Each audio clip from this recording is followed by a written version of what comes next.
We've all been there. Toxic workplace, toxic boss, being unhappy and frustrated at work. But then after many years in the corporate life, I realized, maybe I also contributed to a lot of these factors leading me to feeling all those things. After quitting my job and I took that 6-month break, before I decided to go back into the corporate life, I sat down and I had to really face the fact, like, what are the things that I can change to make me feel happier, less frustrated in my new workplace before I even start? Because yes, there's nothing you can do if your boss is truly horrible or the company has just a toxic environment in general. But whether we admit it or not, to a certain extent, we also contribute to these things, whether consciously or unconsciously. And not to say that if we change this, your workplace will be perfect, but it might be just a little bit better, and that goes a long way. So today I want to talk about the 5 things that has helped me so far in my new job, really changed my mindset, made me more excited and happy about work, and I know it's gonna sustain me in the long run. So I really hope this helps you too. Let's dive right in. Hi everyone, my name is Jean Marie. If you're new here, welcome to my channel. So number 1 I want to talk about is work is a tool to make your life better. It's not your life. Okay, work or your job is just a tool so that you can live a good life. Your bills are paid. You are able to enjoy things with the earnings that you have. You're able to provide for your family, for yourself. You have to remember that work is not life. Work is not all that you do. It takes a conscious effort to remind ourselves this, because when we don't remind ourselves that, we start to feel that life sucks. Well, obviously you're spending 8 or more hours a day doing your job and doing your work. And so if you're so unhappy and so stressed at work, then you start to feel like life sucks. And it really doesn't. It's just that you're going through something at work, which is just the tool. And your life is probably beautiful. And so just making sure to remind yourself that your work is not your life. And so learn to clock out when you have to and leave that at work and shift your mindset when you're with your friends, when you're with your family. It takes me to my next point. You have to do something for yourself outside of work that makes you excited. Because again, work is not your life. It's just this one tool to pay your bills and have insurance or whatever. It's not all about work. You need to do something after you clock out that is feeding yourself, that is feeding your life, your soul. It could be like a hobby, spend time with your family. Be more consciously aware when you're done with work to be present, right? Make the most out of those hours. Your day shouldn't just consist of work. It's just 8 hours. Do more things on the hours outside your work that feed what you love. Take your significant other out on a date. Go watch a movie. Like, enjoy yourself. Enjoy life. You get to do that because you work so hard. You have to stop putting things off. Things that you wanted to learn, things you wanted to enjoy, things you wanted to start a hobby. Like, oh, you've always been interested in cooking and all that. Make time, because your work is not your life. And that's a choice you make. You cannot blame your job for that. And maybe I get it, like there may be some jobs that are so demanding that you barely have hours for yourself. But at the end of the day, make some adjustments. Sit down, think through, where can I make some adjustments? If you're a nurse and you're working 3 days a week, what are you doing with the other 4 days, right? If you are in the corporate world and you are doing so much more overtime, what do you need to do to make sure you are not working beyond those 8 hours?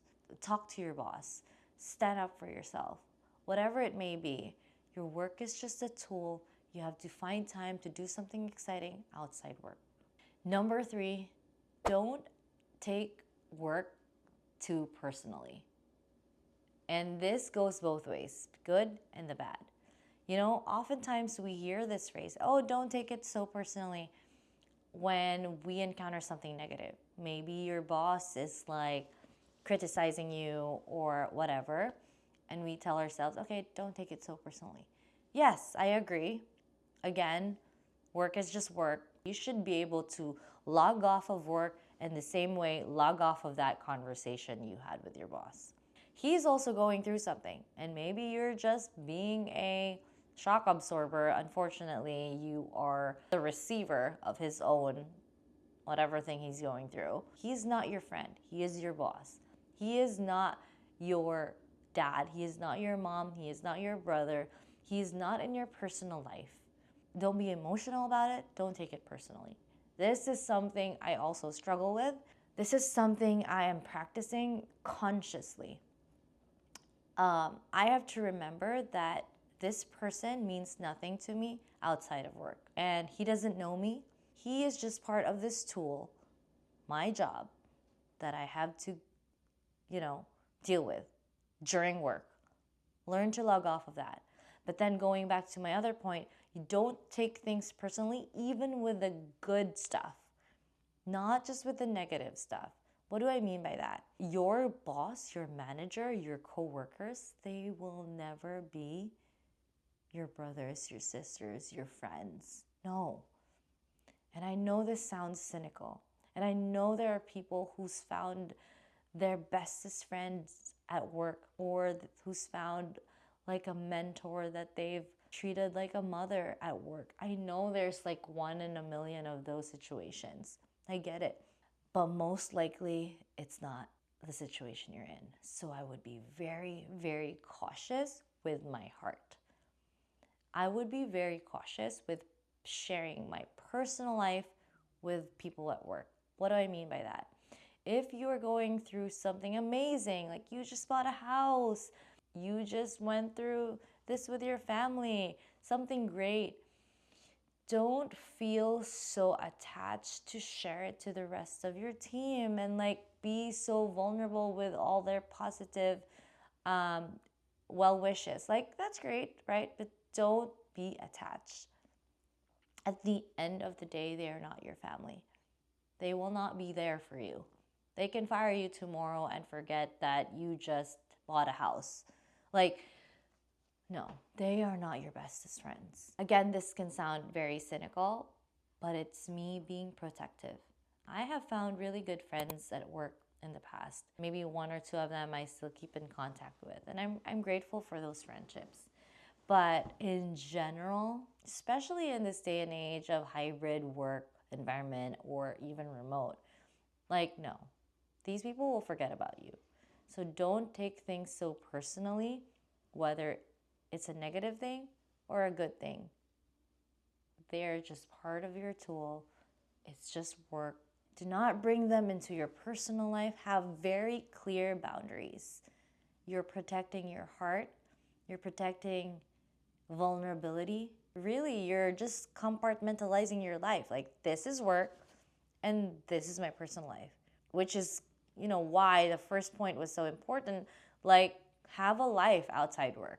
Because if you don't have a life outside work, then you're going to make work your life. And that sounds miserable when things don't go very good at work. And they don't always go well, right? Number 4, this is so important. Don't invest in toxic conversation at work. It's so tempting. It's so tempting to have a hi, hello in the kitchen, water cooler conversations. Hey, have you heard of la di da di da? Hey, did you hear what he said about whatever it may be? It could be about your compensation, the bonus, the new structure, the new manager, the new hire. There's so many opportunities to talk about something that sounds very innocent, but it can lead to a toxic dialogue. And guess who's the victim of this toxic conversation? You. You are victimizing yourself. You're not victimizing the person, whoever you're talking to. You are not victimizing the person you're talking about. You're not victimizing the company or the management. You are the victim of your own toxic conversation. Because who's gonna feel horrible about what you just talked about? You. You think the management cares? No, they don't.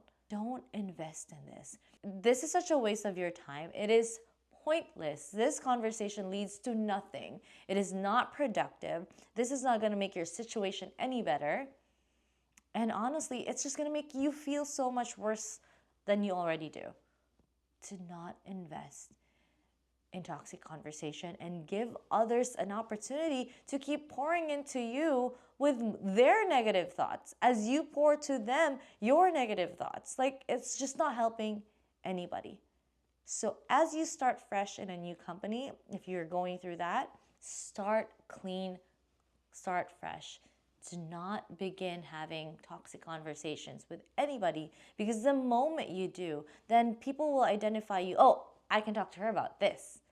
Oh, I have tea. Oh, I need to rant. She's the person I need to talk to. And then you're just going to keep receiving this. And then you're going to feel the need to keep pouring into other people as well with your negative thoughts. Do not even begin. Like, it's such a bad habit. And I realized the more you are with people who do, like, if you notice somebody has this mindset and has this habit of talking about these negative things, avoid, end the conversation, steer clear from that. Like, no, you don't want to start that at all. I get how tempting it is. Like, friendships blossom from these things. I know, I've been there. Like, it's actually so fun talking crap about your company, especially when you're already so unhappy. But I realized that just made me feel worse. Like, it's so unproductive. It's so unhelpful to you. Okay, so don't even begin. Do not start. All right, and the next and final one is do your best. There are days when it's so hard to do your best work, especially when you get to a point where you just don't even care anymore. When you're so unhappy already at work, it's so hard to do your best. It's so easy to just do the bare minimum, right? And so this is a hard advice to give. But if you can, do your absolute best in any work you do. I'm not saying give your all and give your whole life to your job. No. I'm saying if you have to do, like, let's say a presentation, give your best. Do not give bare minimum work. Because if you do your best, you are confident that you're not going to get fired. Unless if it's really like a company-wide decision that they have to whatever, that's a different story. But with regards to just you yourself being fired and being let go for not being competent, you're going to be confident that that's not going to be your case. So do your best work. Present yourself well. Be professional. If you're confident with your job security, then you have no idea what that does to you in your personal life, because you feel secure, right? And if you have to leave because you can't take it anymore and you really want to find another job, then your managers, your coworkers will have nothing to say but good things about you. You'll have good references. You're not burning bridges. Do your best work. Be professional. These 5 things will really help you have a happier workplace. Again, there are things that are out of our control. If management are really mean and nasty, that's out of your control. You know what you can control? Your reaction to that, how you're coping with that, how you're handling life after work despite having that during work. That's what you can control. But you can't control how they are, right? There's so many things that are out of your control, but there are so many things that are within your control as well. And you need to focus on those things, because the rest, there's nothing you can do. But for the things where you can do something about it, do it.